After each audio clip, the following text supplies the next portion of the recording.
ರಾಜ್ಯದ ಹಲವೆಡೆ ಭಾರೀ ಮಳೆ ಆಗುವಂತಹ ಸಾಧ್ಯತೆ ಬಗ್ಗೆ ಹವಾಮಾನ ಇಲಾಖೆ ಮುನ್ಸೂಚನೆಯನ್ನು ಕೊಡ್ತಾ ಇದೆ. ಬೆಂಗಳೂರು ಸೇರಿದಂತೆ ರಾಜ್ಯದ ವಿವಿಧ ಜಿಲ್ಲೆಗಳನ್ನು ಮಳೆರಾಯ ಕಾಡ್ತಾ ಇದ್ದಾನೆ. 28 ಜಿಲ್ಲೆಗಳಿಗೆ ಯೆಲ್ಲೋ ಅಲರ್ಟ್ ಅನ್ನು ಹವಾಮಾನ ಇಲಾಖೆ ಕೊಟ್ಟಿದೆ. 28 ಜಿಲ್ಲೆಗಳಿಗೆ ಕರಾವಳಿ ಹೊರತುಪಡಿಸಿ ಉಳಿದ ಜಿಲ್ಲೆಗಳಲ್ಲಿ ಭಾರೀ ಗಾಳಿ ಬೀಸುವಂತಹ ಸಾಧ್ಯತೆ ಬಗ್ಗೆ ಕೂಡ ಮಾಹಿತಿ ಇದೆ. ಗಂಟೆಗೆ 30 ರಿಂದ 40 ಕಿಲೋಮೀಟರ್ ವೇಗದಲ್ಲಿ ಗಾಳಿ ಬೀಸುವ ಬಗ್ಗೆ ಮುನ್ಸೂಚನೆ ಪ್ರೆಡಿಕ್ಷನ್ ಸಿಗ್ತಾ ಇದೆ.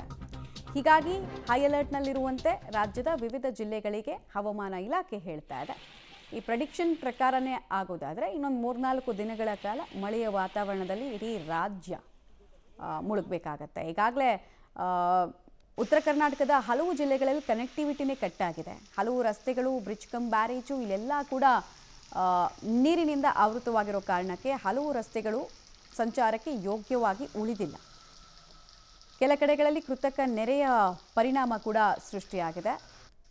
ಜಮೀನುಗಳಿಗೆ ನೀರು ನುಗ್ಗಿದೆ. ಇನ್ನು ಬೆಂಗಳೂರಿನ ವಿಚಾರಕ್ಕೆ ಬರೋದಾದರೆ ಕಳೆದ 3-4 ದಿನಗಳಲ್ಲಿ ಮಳೆಯ ಪ್ರಮಾಣ ಎಷ್ಟು ಅನ್ನೋದು ತುಂಬ ಜನರ ಅನುಭವಕ್ಕೆ ಬಂದಿರುತ್ತೆ. ಭಾರೀ ಮಳೆಯ ಅಲರ್ಟ್ ಅನ್ನು ಕೊಟ್ಟಿದೆ ಹವಾಮಾನ ಇಲಾಖೆ. ಮುಂದಿನ 1 ವಾರಗಳ ತನಕ ಮಳೆ ಹೀಗೆ ಕಂಟಿನ್ಯೂ ಆಗುತ್ತೆ ಅಂತ ಹೇಳ್ತಾ ಇದೆ ಹವಾಮಾನ ಇಲಾಖೆ. ಟೌನ್ ಹಾಲ್, ಮಾರ್ಕೆಟ್ ಸುತ್ತಮುತ್ತ ಕೂಡ ವಿಪರೀತವಾಗಿ ಮಳೆ ಬಂದಿದೆ. ಸವಾರರಂತೂ 2 ವೀಲರ್ ಸ್ಪೆಷಲಿ ಪರದಾಡ್ ಹೋಗಿದ್ದಾರೆ. ಗಾಡಿಯನ್ನು ಮನೆಗೆ ತೊಗೊಂಡೋಗಿ ಸೇಫಾಗಿ ಸೇರಿಸೋದೇ ದೊಡ್ಡ ಸವಾಲಿನ ಕೆಲಸ ಆಗಿಬಿಟ್ಟಿದೆ. ಅನೇಕ ರಸ್ತೆಗಳಲ್ಲಿ ನೀರು ಸರಾಗವಾಗಿ ಹರಿದು ಹೋಗೋದಕ್ಕೆ ಜಾಗ ಇಲ್ಲದ ಪರಿಣಾಮ ಕೃತಕ ನೆರೆಯ ವಾತಾವರಣ ಕಂಡುಬಂದಿದೆ. ಬೆಂಗಳೂರಿನಲ್ಲಿ ವರುಣನ ಆರ್ಭಟ ಶುರುವಾಗಿದೆ. ಬೆಂಗಳೂರಿನ ಟೌನ್ ಹಾಲ್, KR ಮಾರ್ಕೆಟ್ ಸುತ್ತಮುತ್ತ ಮಳೆ ಜೋರಾಗಿರುವಂಥದ್ದು. ಬೆಂಗಳೂರಿನ ಹಲವು ಪ್ರದೇಶಗಳಲ್ಲಿ ಇದೇ ರೀತಿಯಲ್ಲಿ ಮಳೆ ಆಗ್ತಾ ಇದೆ. ಸತತ ಬೆಳಿಗ್ಗೆ 12 ಗಂಟೆ, ಮಧ್ಯಾಹ್ನ 12 ಗಂಟೆಯಿಂದಲೂ ಕೂಡ ಮಳೆ ಆಗ್ತಾ ಇರುವಂಥದ್ದು ಗಮನಿಸ್ತಾ ಹೋಗ್ತಾ ಇದ್ದೀರಾ. ಟೌನ್ ಹಾಲ್ ಮುಂಭಾಗದಲ್ಲಿ ಯಾವ ರೀತಿಯಾಗಿ ಮಳೆ ಆಗ್ತಾ ಇದೆ ಅನ್ನುವಂಥದ್ದು. ವೀಕೆಂಡ್ನಲ್ಲಿ ಎಂಜಾಯ್ ಮಾಡಬೇಕು ಅಂತಂದವ್ರಿಗೆ ತೀರಾ ಸಮಸ್ಯೆ ಆಗಿದೆ. ಯಾಕೆಂತಂದರೆ ಬೇರೆ ಬೇರೆ ಭಾಗಗಳಿಗೆ ಹೋಗುವಂಥ ವಾಹನ ಸವಾರರಿಗೂ ಕೂಡ ಇದು ಸಮಸ್ಯೆ ಆಗಿರುವಂಥದ್ದು. ಮುಂದಿನ 6 ದಿನಗಳ ಕಾಲ ಇದೇ ರೀತಿಯಲ್ಲಿ ಮಳೆ ಆಗುತ್ತೆ ಅಂತೇಳಿ ಹವಾಮಾನ ಇಲಾಖೆ ಈಗ ಮುನ್ಸೂಚನೆಯನ್ನು ಕೊಟ್ಟಿರುವಂಥದ್ದು.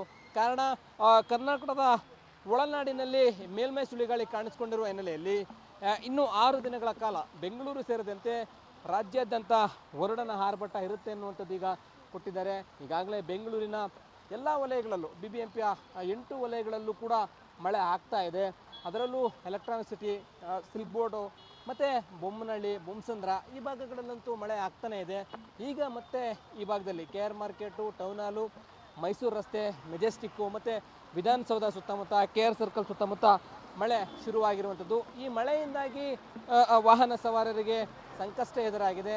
ನೋಡ್ಬೋದು, ರಸ್ತೆಯಲ್ಲೆಲ್ಲವೂ ಕೂಡ ನೀರು ಹರಿದು ಹೋಗುವ ಮಟ್ಟಕ್ಕೆ ಮಳೆ ಆಗ್ತಾ ಇದೆ. ಈ ರೀತಿ ಮಳೆ ಶುರುವಾಗಿರುವಂಥದ್ದು ಬೆಂಗಳೂರಿನಲ್ಲಿ ಮಧ್ಯಾಹ್ನದಿಂದಲೇ ಮಳೆ ಶುರುವಾಗಿರೋ ಹಿನ್ನೆಲೆಯಲ್ಲಿ ಬೇರೆ ಬೇರೆ ಕಡೆಗಳಿಗೆ ಹೋಗುವಂತಹ ಸಾರ್ವಜನಿಕರಿಗೆ, ಪ್ರಯಾಣಿಕರಿಗೆ, ವಾಹನ ಸವಾರರಿಗೆ ವರುಣರಾಯ ಸಂಕಷ್ಟವನ್ನು ತಂದೊಡ್ಡಿರುವಂಥದ್ದು. ಒಂದು ಕಡೆ ಜೋರಾಗಿ ಮಳೆ ಆಗ್ತಾ ಇದೆ ಬೆಂಗಳೂರಿನಲ್ಲಿ ಅನ್ನುವಂಥದ್ದು, ಮತ್ತೊಂದು ಕಡೆ ಮುಂದಿನ 6 ದಿನಗಳ ಕೂಡ ಇದೇ ರೀತಿಯಲ್ಲಿ ಮಳೆ ಮುಂದುವರಿಯುತ್ತೆ ಅನ್ನುವಂಥ ಮುನ್ಸೂಚನೆ ಈಗ ಸಿಕ್ಕಿರುವಂಥದ್ದು. ಕ್ಯಾಮ್ರಾ ಪರ್ಸನ್ ಹನುಮಂತ ಜೊತೆ ಲೋಕೇಶ್ ಕೊಡದ, ಪಬ್ಲಿಕ್ ಟಿವಿ ಬೆಂಗಳೂರು.